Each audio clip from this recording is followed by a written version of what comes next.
¿Cómo están? Sean bienvenidos a esta tercera semana del curso Promotores del Bienestar y la Felicidad. Llevamos un avance importante y les agradezco que sigan aquí en este propósito de adquirir las competencias, pero sobre todo la conciencia de cómo podemos lograr un mejor entorno para encontrar las condiciones y que la población se desarrolle. ¿Cómo podemos lograr la felicidad? Hemos estado trabajando en algunos temas importantes. Ustedes han definido su nivel de felicidad que tienen gracias a 2 mediciones. Ustedes conocen hoy sus competencias y espero las estén aplicando a lo que hacen cada día para lograr la felicidad, es decir, querer lo que hacen. Llevaríamos ya 2 semanas en las que ustedes aplican sus competencias. También son conscientes de la importancia que es la felicidad para el desarrollo de la sociedad en general y para cada uno de nosotros en particular.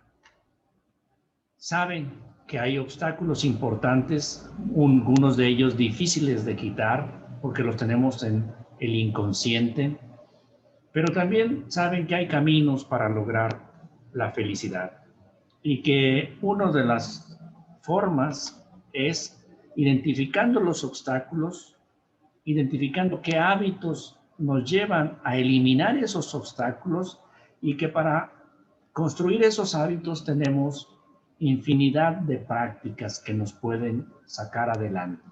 La semana pasada trabajamos ya con obstáculos, precisamente con los pecados capitales contra la felicidad.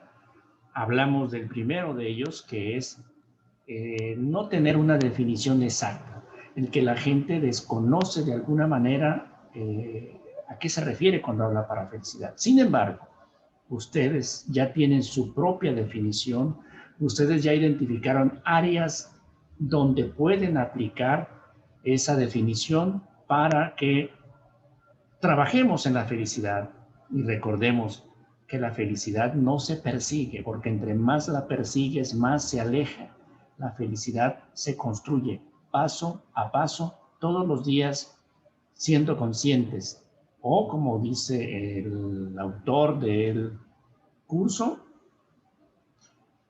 priorizando la felicidad. Entonces, bienvenidos. Hoy vamos a hablar en esa primera parte. Esta semana vamos a abordar dos pecados. El primero de ellos es el sentimiento de superioridad, del cual voy a ocuparme en este video. Y el segundo pecado es problemas con el amor, ya sea que eres evasivo o que eres un demandante de amor. Son los dos grandes temas que trabajaremos esta semana. Por lo tanto, iniciamos con el primero de ellos. El primer obstáculo de la semana, pero el segundo de los 7 que estaremos abordando. Y recordemos, requerimos cambiar los pensamientos para quitarnos estos obstáculos que impiden que logremos la felicidad. Y sentimiento de superioridad. Este es un pecado de los que están arraigados culturalmente, educativamente y socialmente. Es decir, nuestro entorno nos ha dicho que tenemos que ser superiores, que tenemos que superarnos, pero desafortunadamente, para poder saber si vamos bien en nuestra superación, nos estamos comparando con otras personas. Y es tan justificable o es tan promovida la superioridad que es necesario para lograr la aprobación. Normalmente en la naturaleza es el espacio para los más aptos. Entonces, Si uno busca superarse, pero sobre todo si demuestras esa superioridad, vas a lograr la aprobación de los demás. Y socialmente está diseñada así la sociedad, es decir, siempre se nos está empujando, siempre hay un lenguaje para que te lleve a buscar la superioridad. Claro, no porque esté arraigada en la sociedad y en la cultura tiene que decir que es correcta y que produce felicidad. Por otro lado, la necesitamos para nuestra autoestima. Es decir, necesitamos tener amor propio. Cuando no tenemos amor propio, hay un gran problema con la felicidad, porque no nos relacionamos adecuadamente con nosotros. Y en el algoritmo de la felicidad, normalmente la autoestima tiene que ver con tratar de cumplir las expectativas del entorno, de los demás. Y para procurar lograr esas expectativas que nos pone el mercado, que nos pone la familia, que nos pone la escuela, pues es necesario que busquemos a toda costa ese sentido de superioridad para que nuestra autoestima se reafirme. Por otro lado, es necesaria para la superación, es decir, si necesitas tú ser mejor, pues vas a tener que tener ese sentimiento de superioridad. Y al final de cuentas, pues te va a dar la sensación de autonomía y libertad. Esas razones cuatro, de alguna manera, son las que socialmente justifican toda una cultura de promoción de la superioridad. Sin embargo, todos somos iguales. Todos debemos sentirnos con fortalezas y debilidades. Pero muchas veces en esa búsqueda de superioridad, lo que realmente está reflejando, lo que realmente te está preocupando es el sentirte inferior. Y pues lo manifiestas de otra manera, queriendo tapar lo que tú eres consciente que tienes de deficiente. ¿Por qué nos provoca infelicidad el sentimiento de superioridad? De entrada, porque hay comparación. Si tú quieres sentirte superior a los demás, siempre vas a estar buscando un parámetro. ¿Y qué creen? Siempre habrá alguien que es mejor que tú.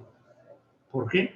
Porque no lo podemos manejar todo, no lo sabemos todo y cada vez que tú te encuentres con alguien que es superior a ti en algo, te puede dar envidia, que la envidia es un sentimiento negativo que normalmente nunca se encuentran con la felicidad. Donde hay envidia, no hay felicidad, es un sentimiento negativo que corroe.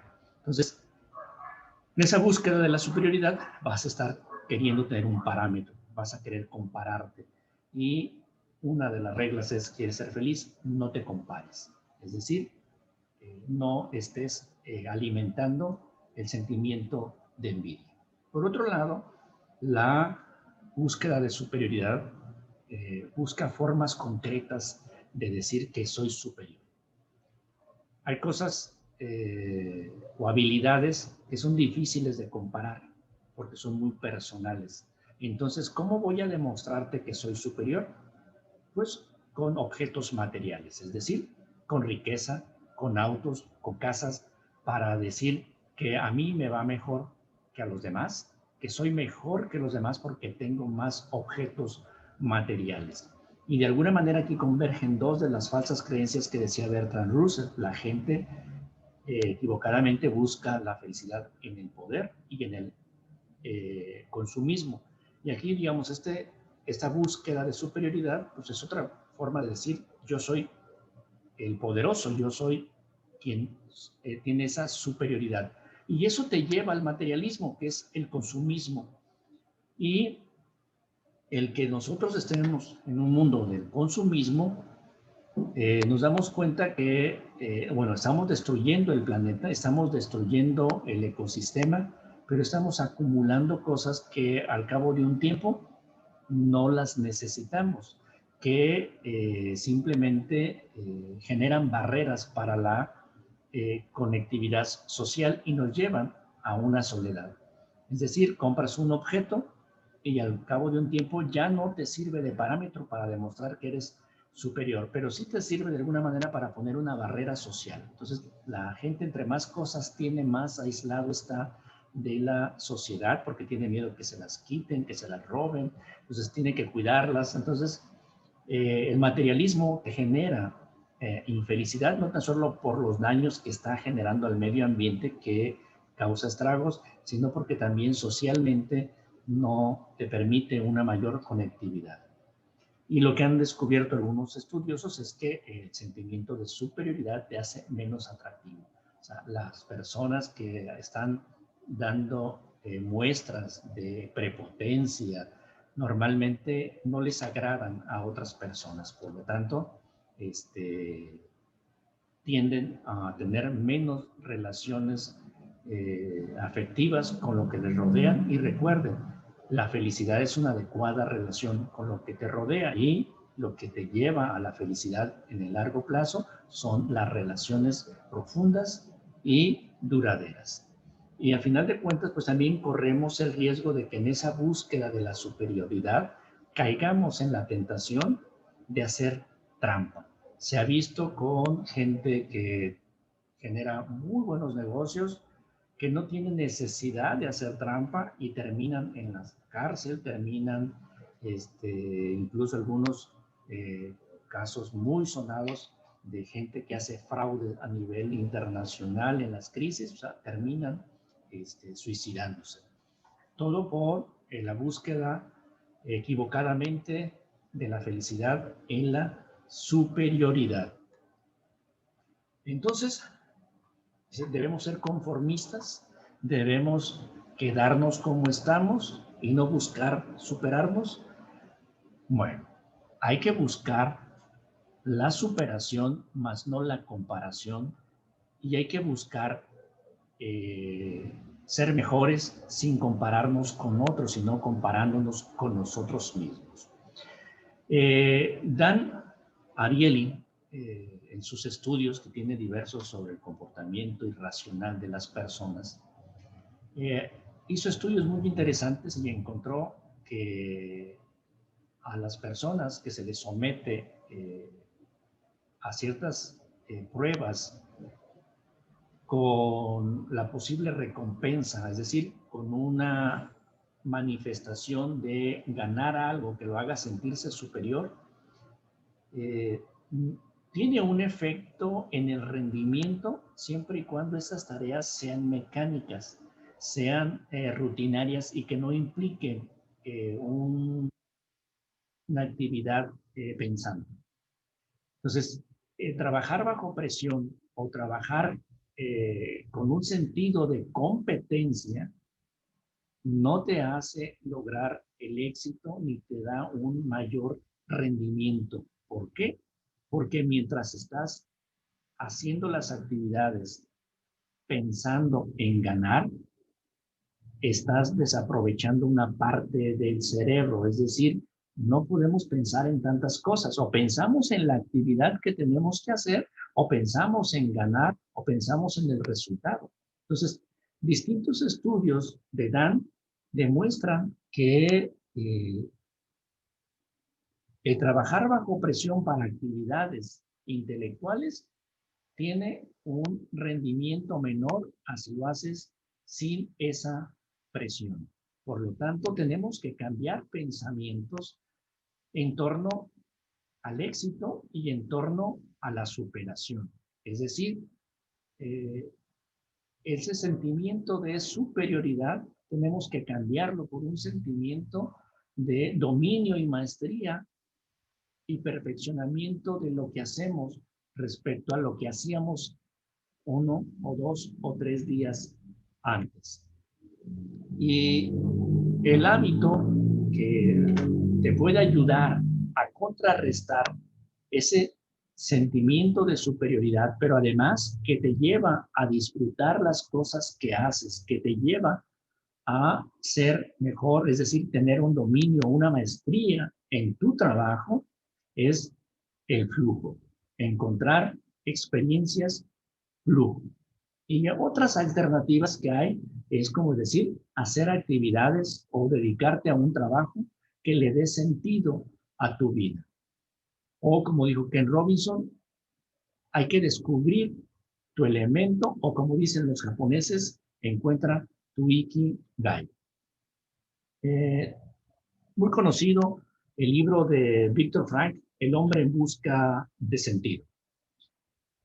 Viktor Frankl estuvo en un campo de concentración, vivió una experiencia nada grata y ahí aprendió muchas cosas en torno a lo que le da el sentido a la vida de las personas y después de estar en el campo de concentración, después de haber perdido a sus hijos, a su esposa, a sus padres en los campos de concentración, escribe este libro, El hombre en busca del sentido. Entre las cosas interesantes que podemos encontrar ahí con él es que en la medida en que uno encuentra sentido y libertad en lo que hace, es que va a tener la fuerza para seguir adelante. Entonces, es una de las obras más importantes, es uno de los 8 libros más impactantes que existen en el mundo y se ha estudiado por muchos años en muchas sociedades, en muchas culturas. Y luego viene Mijael, quien empieza a hacer estudios para comprobar las teorías de Viktor Frankl. Y él encuentra o descubre que efectivamente las personas son felices cuando están haciendo cosas que le dan sentido a tu vida. Y desarrolla este cuadrado. Es decir, el flujo está en función de qué tan difícil está lo que haces en función de lo que tú sabes hacer. Es decir, tus habilidades son acordes al grado de desafío. Si tú tienes habilidades altas y te ponen a hacer una actividad que no es difícil, vas a estar apático, te va a aburrir, vas a estar relajado y no vas a ser feliz. Por otro lado, si te ponen a hacer actividades que requieren una habilidad o un conocimiento que tú no tienes, te vas a preocupar, te va a dar ansiedad y tampoco vas a ser feliz. Es decir, necesitamos actividades retadoras. Es decir, que el trabajo, el empleo que tengamos, nos estén siempre jalando a mejorar nuestras habilidades, es decir, a ser mejores profesionistas o a dominar el arte o el oficio que estemos ejecutando. 3 cosas nos pasan cuando encontramos flujo en lo que hacemos. Una, dice, se detiene la noción del tiempo. Estás trabajando y cuando menos acuerdas, ya pasó 2, 3 horas y tú no te dices cuenta y crees que acaba de pasar o crees que fue una brevedad el tiempo que estuviste dedicado a esa actividad. Por lo tanto, tampoco te preocupa lo que viene después de lo que estás. Es una actividad en la que estás tan metido, la estás disfrutando tanto que te olvidas del tiempo que estás pasando, pero las cosas que vienen después también. Entonces, ¿qué pasa en ese tiempo que tienes una actividad flujo? Pierdes la conciencia de ti mismo. Y al perder la conciencia de ti mismo, dejas de criticarte. Es decir, se te olvida tus sensaciones de superioridad. Estás tan metido en tu actividad, la estás disfrutando tanto que no tienes tiempo para decir, si me sale mal, voy a ser un fracasado. Qué vergüenza si no lo hago bien. Es decir, toda la serie de autoflagelaciones que nos damos en la búsqueda de esa superioridad. Pero sobre todo, algo que es muy importante para la felicidad es que mientras tienes una actividad flujo, estás en el presente, estás viviendo el presente. Y la infelicidad normalmente surge cuando estás viviendo en el pasado, es decir, estás recordando cosas que hiciste, estás azotándote por cosas que no te salieron bien en el pasado, o porque tienes ansiedad de lo que viene en el futuro. Entonces, una de las técnicas para lograr la felicidad es lograr vivir el presente, que se llama el mindfulness, que lo daremos en el último de los pecados. ¿Cuáles son las ventajas de lograr el dominio de lo que hacemos? Una que es fácil de lograr, es decir, tú procura cada día salir de tu zona de confort, exigirte un poco más y lo puedes estar viviendo desde el día de hoy. Puedes empezar a tener experiencias flujo, es decir, en la medida en que te pides un poco más de lo que das normalmente, vas a lograr esa sensación. Una, te hace más feliz. Entonces, y al ser, digamos, más feliz, te hace más atractivo. Y vas a quitar ese sentimiento de superioridad. ¿Por qué? Porque no representas una amenaza para alguien más, ni alguien más representa una amenaza. Es decir, el flujo, la experiencia que tienen los demás no te puede quitar la tuya. Es decir, no hay competencia. No hay manera de que de una experiencia flujo de tu compañero te quite la tuya. Es decir, todos podemos tener la experiencia flujo. Incluso hay autores que dicen que en los partidos de tenis, cuando están tan emocionantes, hasta los espectadores logran tener esas experiencias flujo. ¿Y qué tienes que hacer? Pues practicar y practicar esa actividad. Y cuando tienes 10,000 horas, logras al dominio, al llegar a lo que es decir, la maestría, a ejecutar esos actos con maestría. La otra forma de quitarnos el sentimiento de superioridad no la da Ken Robinson. Él dice, encuentra tu elemento. Y dice, hay dos cosas que debes buscar. Uno, ¿qué te apasiona? Y ¿qué necesita la gente de ti? Cuando logras conjuntar lo que a ti te apasiona con lo que las personas necesitan de ti, ese es tu proyecto de vida, es tu elemento. O, como dicen los japoneses, encuentra tu ikigai, es decir, lo que te gusta hacer, en lo que eres bueno, lo que el mercado te va a pagar por hacer, pero sobre todo lo que el mundo y la comunidad necesita. Esas son algunas alternativas para vencer el pecado del sentimiento de superioridad. Y tenemos que practicar actividades, tenemos que lograr eh,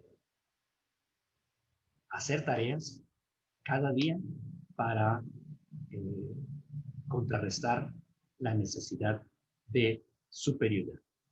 Y abundaremos más en el siguiente video. ¿Qué vamos a tener que hacer o qué podemos hacer para contrarrestar esa necesidad legítima que la sociedad nos ha puesto, que la cultura nos ha puesto para empujarnos a lograr mejores metas, empujarnos a tener una autoestima, empujarnos a la superación, pero que no produce felicidad y que tenemos que darle la vuelta, tener otro enfoque, con tres posibles alternativas. Practicar un hobby, practicar la autoocupación o practicar la gratitud, de las cuales abundaremos en el siguiente video.